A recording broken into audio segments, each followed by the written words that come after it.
네. 이재명 당대표의 개회 선언으로 더불어민주당 제7차 최고위원회를 시작하겠습니다.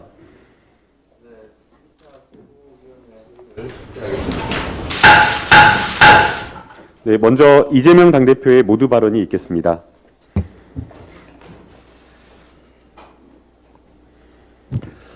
네, 추석 이후에 이제 첫 최고위원회 회의입니다.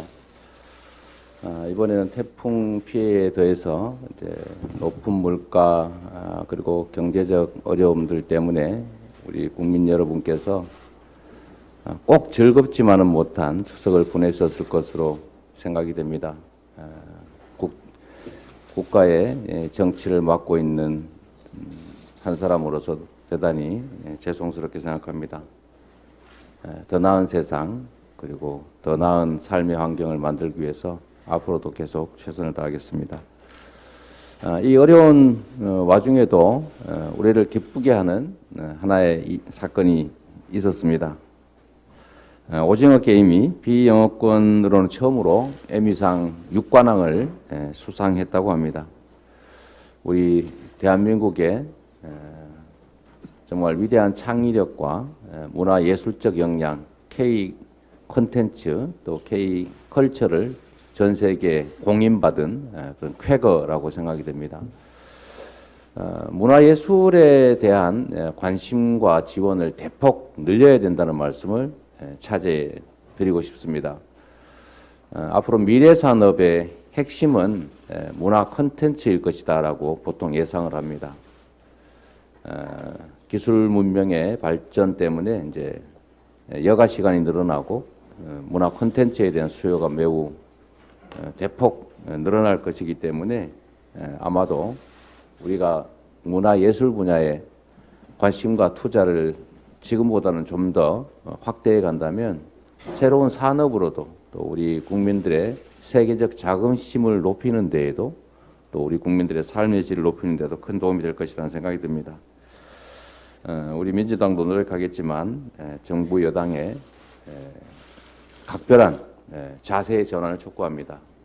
블랙리스트 이런 거 만들어서 정치를 위해서 문화예술을 희생시키거나 문화예술인들에게 고통을 가하는 그런 일을 앞으로는 반복되지 않게 하고 문화예술인들이 자부심을 갖고 문화예술 활동에 전념할 수 있도록 예술인 기본소득을 포함한 문화예술 지원 정책을 대폭 확대해 주시길 요청드리고 저희도 노력하겠습니다. 국제 통상 질서가 급변하고 있습니다. 모두가 아시는 것처럼 미국이 반도체, 전기차에 이어서 이번에는 바이오 산업에서도 자국 내 생산을 확대하고 또 지원하는 행정명령에 서명해서 집행에 들어갔습니다. 이 미래 핵심 산업 전반에 대해서 미국을 중심으로 한 글로벌 공급망 재편이 이루어지고 있습니다. 무역에 의존하는 대한민국 경제 산업이 이 큰 변화에 끌려갈 것이 아니라 선도적으로 대응하고 대비해야 우리도 살 길이 생깁니다. 그리고 이 속에서 위기를 기회로 만들어서 대한민국의 산업과 경제를 미래산업 중심으로 대대적으로 개편하고 특히 국제 질서 속에서 피해를 입는 일이 없도록 우리 국내 기업들이 손해보지 않도록 하는 각별한 지원 정책이 필요하다는 생각이 듭니다. 외교와 안보를 우리가 매우 중시합니다. 그건 국가 공동체 존속에 관한 문제이기 때문입니다. 그런데 이제는 외교와 안보의 중심이 군사에서 이제는 경제로 옮겨가고 있다라는 점을 좀 우리 정부가 직시해 주시기를 요청드립니다. 경제 안보 또 경제 외교에 집중해야 될 때다라는 생각을 말씀드립니다. 지금 우리 전기차 수출 기업들이 미국 시장에서 엄청난 피해를 입게 됐습니다. 국제 경쟁력에 심대한 손상을 입게 된 것은 누구나 아는 사실인데 이게 사실은 외교 실패에서 온 경제 실패의 대표적 사례라는 생각이 듭니다. 미국의 주요 인사를 패싱하는 것으로 소위 펠로시 패싱이 한국 전기자동차 패싱을 불렀다 이렇게 외신에서도 보도하고 있습니다만 앞으로는 이런 일이 절대로 생기지 않도록 방지함은 물론이고 오히려 이런 외교적 기회들을 경제 외교의 성과를 내는 그런 기회로 꼭 만들어야 된다 이 말씀 드립니다. 이번에 윤석열 대통령께서 이제 미국 순방을 가신다고 들었습니다. 미국과의 관계에서 국익 중심의 실용 외교라는 시각으로 반드시 접근해 주시고 또 기존의 실수에서 발생한 한국 전기차 패싱 문제에 대해서 꼭 시정하는 성과를 만들어 오실 것으로 믿습니다. 그것만큼 중요한 일이 어디에 있을까 싶습니다. 국정은 안정적이어야 합니다. 그런데 국정이 매우 불안하다는 생각을 지울 수가 없습니다. 우리 국민들께서도 매우 불안해하십니다. 특히 경제는 예측 가능성이라고 하는 게 매우 중요한 요소이고 이 안정성이 경제의 성장과 발전을 이끄는 토대인데 이 미래를 예측할 수 없는 불안정성에다가 이 정책의 불안정성 또 인사의 불안정성까지 합쳐져서 이 불안이 대한민국의 발전과 성장 특히 경제 문제에 심대한 위해를 끼치고 있다는 점을 각별히 감안해 주시기를 부탁드립니다. 지금 북핵 위기가 계속 악화되고 있습니다. 모두 아시는 것처럼 제7차 핵실험 가능성도 제기되고 있습니다. 거기에 더해서 지금 핵무력 정책을 아예 법령에다가 명시하는 이런 북한 측에 우리로서는 좀 납득하기 어려운 그런 행위들도 벌어지고 있습니다.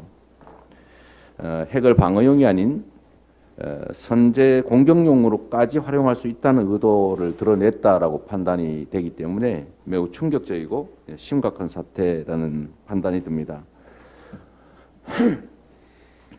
북측의 이러한 한반도 평화를 위협하는 것에 대해서 매우 유감을 표하는 바이고 거기에 더해서 북한 당국은 이 한반도 평화와 또 남북 간의 상호 간의 이익을 증대하기 위해서라도 모든 형태의 추가적 도발을 중단할 것을 촉구합니다.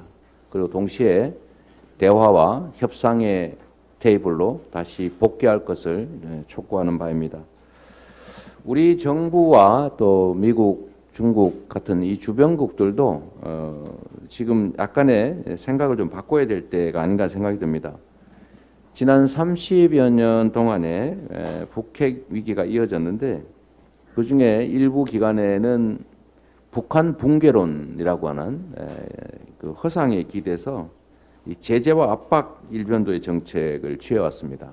그러나 과연 제재와 압박 일변도의 정책이 한반도의 평화를 정착시키고 북핵 위기를 완화 또는 해소하는데 얼마나 도움이 됐느냐? 뭐 도움이 되긴 했겠지요. 그러나 그것만으로 해결이 가능하냐라는 점에 대해서는 많은 의구심이 제기되고 있습니다. 오랜 제재에 내성이 생긴 북한에게 이 협상이 단절된다고 하는 것은 오히려 핵기술 고도화에 시간을 벌어주는 측면도 없지 않다라는 점을 우리가 직시해야 될 것입니다. 윤석열 정부에서 담대한 구상을 발표했습니다. 담대한 구상에 대해서 담대한 해법도 좀 제시될 필요가 있다는 생각이 듭니다. 지금 북핵을 포기하면 경제 지원을 하겠다라는 이게 기조인 것으로 보여지는데 사실 이제 경제적인 측면도 중요하지만 더 중요한 것은 군사 외교적 측면이라는 것입니다. 그래서 해법도 좀 더 담대하게 제시할 필요가 있겠다라는 말씀을 드리는 거고 동시에 이 안보에는 여야와 정쟁이 있을 수 없기 때문에 우리 더불어민주당도 적극적으로 협력하겠다는 말씀을 드립니다. 모든 정치는 국민을 향해야 하고 또 모든 정치의 목적은 국민의 삶을 개선하는 것입니다. 대리인으로서 충직하게 국민의 삶을 개선하는데 집중하겠다는 말씀을 드리고 정부도 정쟁 또는 야당 탄압 또 정적 제거 이런데 너무 그 국가 역량을 소모하지는 마시고 국민의 삶을 개선하는 민생 개선, 또 한반도 평화 정착, 또 대한민국의 경제 산업 발전 여기에 좀 더 주력해 주시기를 다시 한번 당부드립니다. 고맙습니다. 네, 다음으로 그리고 참 제가 하나만 좀 여쭤볼게요. 뭐 시간이 많지 않은데 우리 정책위 의장님 지금 저희 쌀값이 지금 심각하다는 거 아닙니까? 지금 2016년 이래 가장 낮은 가격으로 폭락을 했다는데 지금 이제 시장 격리라고 하는 제도가 있는데 지금 정부에서 안 하는 이유는 뭐고 또 우리 민주당의 대책은 뭔지 아주 간단하게 한번 말씀해 주시죠. 지금 제 세 번째인가 네 번째 말씀드리는 건데. 네, 대표님도 여러 차례 말씀하셨고 저희 당의 신정훈 의원이나 여러분들이 정부 측에 요청을 했습니다. 지금 올해 이제 쌀이 380만 톤이 작년에 풍년이 들어서 이제 수요 대비 공급이 많은 건데 그것을 대책만 어떻게 예. 하고 있는지만 간단하게 좀 해주시죠. 네, 그래서 최소한 10만 톤 이상을 시장에서 격리해야 되는데 정부가 묵묵부답입니다. 여러 차례 요청을 했는데요. 근데 또 햅쌀이 나오기 때문에 더 떨어질 가능성이 있고요. 그래서 법을 개정을 해서 양곡관리법을 개정해서 아예 그것을 제도화하자고 하는데 그거 역시 정부 여당이 지금 동의를 하지 않고 있는 상태입니다. 저희가 조속히 입법하고 또 정부 측에 계속 요청해서 추가 시장 격리를 반드시 해내야 될 거라고 생각합니다.